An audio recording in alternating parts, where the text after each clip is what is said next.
जय श्रीमन नारायण। आज हम आपके लिए एक कथा लेके आए हैं। कार्तिक मास शुक्ल पक्ष पूर्णिमा की कथा लेके आए हैं।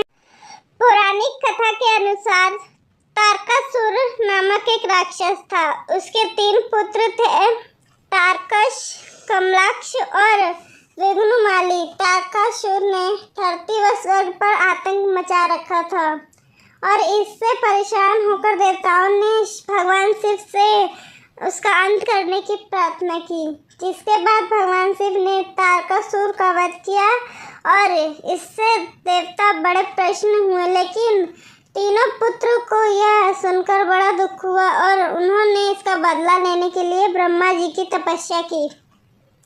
उनकी तपस्या से प्रसन्न होकर ब्रह्मा जी ने तीनों से वरदान मांगने को कहा। तीनों ने ब्रह्मा जी से अमर होने का वरदान मांग लिया, लेकिन ब्रह्मा जी ने उन्हें इसके अलावा कोई दूसरा वरदान मांगने को कहा।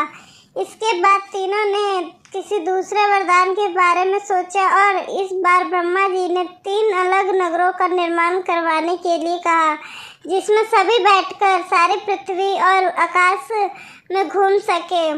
1000 साल बाद जब हम मिले और हम तीनों के नगर मिलकर एक हो जाएंगे और जो देवता तीनों नगरों में एक ही बाण से नष्ट करने की क्षमता रखता हो, वही हमारी मृत्यु का कारण हो। ब्रह्मा जी ने उन्हें ये वरदान दे दिया। ब्रह्मा जी के कहने पर मैं दानव ने उनके लिए 3 नगरों का निर्माण किया।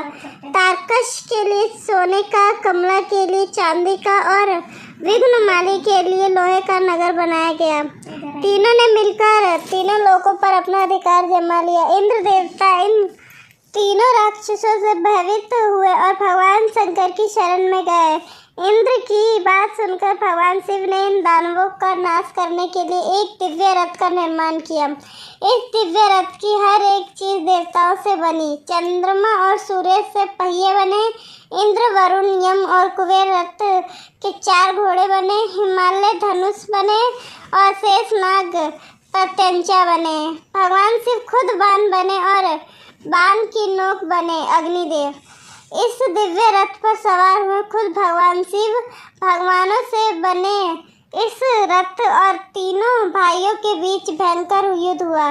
जैसे ही ये तीनों एक रथ सिद्ध में आए, भगवान शिव ने बाण छोड़ दिए तीनों पर और नाश कर दिए। इसी वध के बाद भगवान शिव को त्रिपुरारी कहा जाने लगा।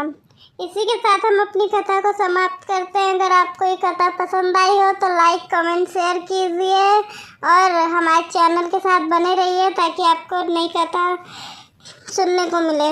राधे राधे।